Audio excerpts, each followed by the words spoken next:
কিভাবে দেখছেন বাংলাদেশ এখন? স্যার, আপনার কাছে অনেক কিছু জানার আছে, তার আগে একটা জটিলতা বা একটা কনফিউশন বলতে পারেন, সেটা একটু জানতে চাইবো। আজকে দেশের অনেক জায়গায় চৈত্র সংক্রান্তি পালিত হচ্ছে, চড়ক পূজা হচ্ছে, নীল পূজা হচ্ছে, আবার বাংলা একাডেমির মতে আজকে পহেলা বৈশাখ। এই জটিলতাটা স্যার কি কারণে? জটিলতার কারণটা খুব সহজ, কঠিন কিছু না। এটার কারণ হলো মেঘনাথ সাহা, যিনি আমাদের শুধু উপমহাদেশের নন, পৃথিবী বিখ্যাত একজন জ্যোতির্বিজ্ঞানী। জি। তিনি সন-তারিখ নির্ধারণ করে দিয়েছেন। ভারত সরকার 1952 সনে তাকে দায়িত্ব দিয়েছিল পঞ্জিকার বিজ্ঞান ভিত্তিক সংস্কার করার জন্য। সেটি শহীদুল্লাহ সাহেব গ্রহণ করেন এবং আমরাও গ্রহণ করেছি, ভারত সরকারও গ্রহণ করেছে, কিন্তু পশ্চিমবঙ্গের সরকার গ্রহণ করাতে পারেনি।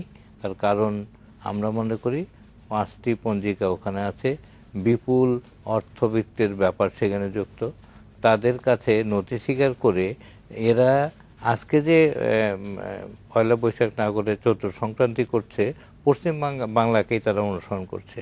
কিন্তু পণ্ডিতরা দেখিয়েছেন এবং তারা হিন্দু সমাজের এই বিশিষ্টজন, যেমন ক্ষেত্রমোহন বসু, তিনি বিখ্যাত অধ্যাপক বিশ্বভারতীর, তিনি বলেছেন আমরা যদি 15ই এপ্রিলে পয়লা বৈশাখ পালন করি সেটা হবে মান্ধাত্তার আমলে, এবং 4500 বছর পরে পশ্চিম বাংলায় পয়লা বৈশাখ হবে জুন মাসে। আমাদের এখানে যারা ঠিক ওই রকমভাবে আজকে চৈত্র সংক্রান্তি পালন করছে, অনেক তারা গ্রামে হচ্ছে, ঢাকায়ও বিভিন্ন জায়গায় হচ্ছে স্যার। তারা ভুল করছে, সংস্কারাচ্ছন্ন বলে তারা ভুল করছে। কিন্তু স্যার অনেকেই বলে থাকে যে ওরা যেটা করছে সেটা অনেক বেশি বিজ্ঞানসম্মত, সেটা কোনো মতে আমরা কি তাহলে বলবো মেঘনাথ সাহা সংস্কার চাইতে তারা বেশি জানে? তারা তো গুপ্ত পঞ্জিকা গোপনে করে তিথি নক্ষত্র দেখে একটা বলে দিল, এবং ওইটা ত্রুটিপূর্ণ বলেই তারা একটা মহাসংকটের মধ্যে পড়তে যাচ্ছে।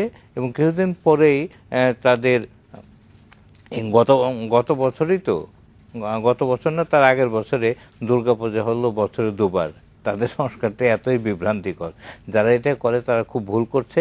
এবং ভারত সরকারই নির্দিষ্ট করে দিয়েছে প্রতি বছর 14ই এপ্রিল হবে পয়লা বৈশাখ, আমরা সেইটাই পালন করছি। স্যার তাহলে যারা আজকে চৈত্র সংক্রান্তি পালন করছে তারা ভুল করছে, ভুল করছে, ভুল করছে, আমি তিনবার বলছি। পয়লা বৈশাখে উৎসবে একসাথে যদি না নিয়ে আসতে পারি আমরা, তাহলে এটা আমরা সার্বজনীন কিভাবে বলছি? আমাদের পয়লা বৈশাখেও আসছে, চৈত্র সংক্রান্তি করলে তারা যদি ভুল করে আমরা তো তাদের কাছে যেতে পারি না, কেন যাব?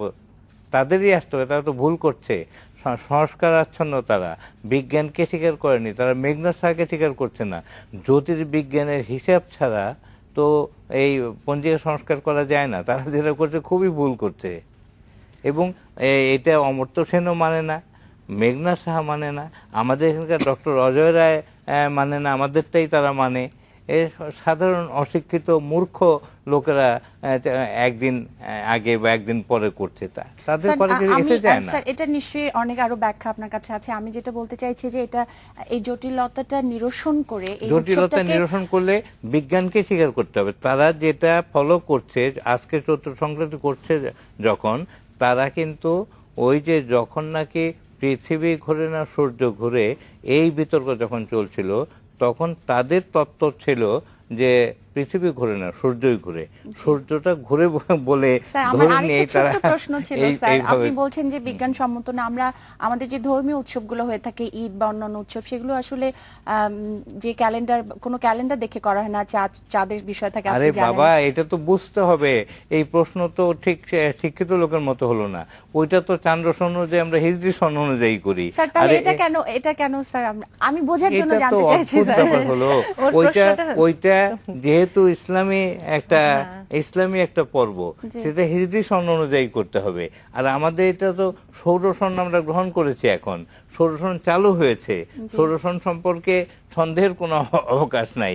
অতএব আমরা তো ওই সংস্কারাচ্ছন্ন ব্যক্তিদের দ্বারা পরিচালিত হব না। তারা ভুল করছে, ভুল করছে, ভুল করছে।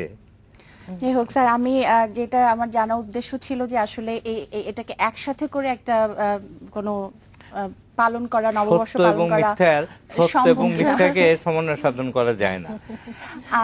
একেবারে অবৈজ্ঞানিক, মিথ্যাচার ওটা তারা করে বিভ্রান্তি এর মধ্যে ফেলে দিচ্ছে এবং এর ফলে তারা জুন মাসে নববর্ষ পালন করবে। যাই হোক স্যার, এটা আমার খুব বেশি জানা নেই, আপনার কাছে আমি যেটুকু জানতে পেরেছি সেটাই অনেক ধন্যবাদ। আপা, আপনি ছবি আঁকেন, আমরা সবাই জানি আপনি শিল্পী, ছবি আঁকেন। বৈশাখের সাথে ছবি আঁকার একটা চারুকলা শিক্ষার্থীরা ছবি আঁকে, আমরা জানি।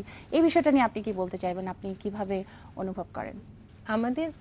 আমরা যারা ছবি আঁকি বা ছবি আঁকি কেন, মানে সঙ্গীতে হোক, শিল্প সাহিত্যে, যে কোনো ক্ষেত্রেই পেইন্টারদের একটা, কিন্তু পেইন্টার এবং শিল্পী যারা যারা ভাস্কর বা এই এই ক্ষেত্রটাতে বিচরণের জন্য ওনাদের অবদান আমরা আমাদের মানতেই হবে। প্রথমত শিল্পাচার্য জয়নুল আবেদিন, ওনার প্রচণ্ড একটা চেষ্টা ছিল যে এই দেশের যে এখানে এসে উনি যে তুলে ধরলেন আমাদের এই পুরা সংস্কৃতি, পুরো আমাদের ছবি আঁকার ওরকমই ছিল না, কিন্তু ওই ওই জায়গাটা থেকে তারপর আমাদের পটুয়া, আমরা যে বলি কামরুল হাসান শিল্পী, ওনাদের 48 সনে ওনারা ঢাকায় এলেন, ঢাকায় শুরু করলেন। ঢাকা লিটন হলে প্রথম চিত্র প্রদর্শনী হলো। আপনারা ভালো জানবেন স্যার। জি হ্যাঁ, ওনারা তারপরে এই যে মোটিভের কথা বলছিলেন না, যে এই মোটিভগুলো কিন্তু তখনই থেকেই ধারাবাহিকতা থেকে চলে আসছে। এবং যেটা হচ্ছে কি, পেইন্টিং হোক, যে কোনো শিল্প কলার যে কোনো মাধ্যমই হোক, মানে শিল্পীদের একটা বড় অবদান থাকেই। এবং জনসাধারণ, এই কৃষক, এই গ্রামের মানুষ সব মিলিত। এই যে আমি শাড়িটা পরেছি আজকে, এই শাড়িটা টাঙ্গাইলে তাঁতিরই বোনা, কিন্তু সে তো শিল্পী, অদ্ভুত সুন্দর বোনা। আমি তাঁতি, তার ভেতরেও কিন্তু সেই এই যে বৈশাখের যে আনন্দে, এবং তারা কিন্তু কাজ করে, সেটা একটা অংশগ্রহণ আসলে। আপনাদের কাছে আবারও ফিরবো, আমার আরেকটা বিরতি নিতে হবে আপা, একটা বিরতি নিয়ে ফিরে আসছি একটু পরে।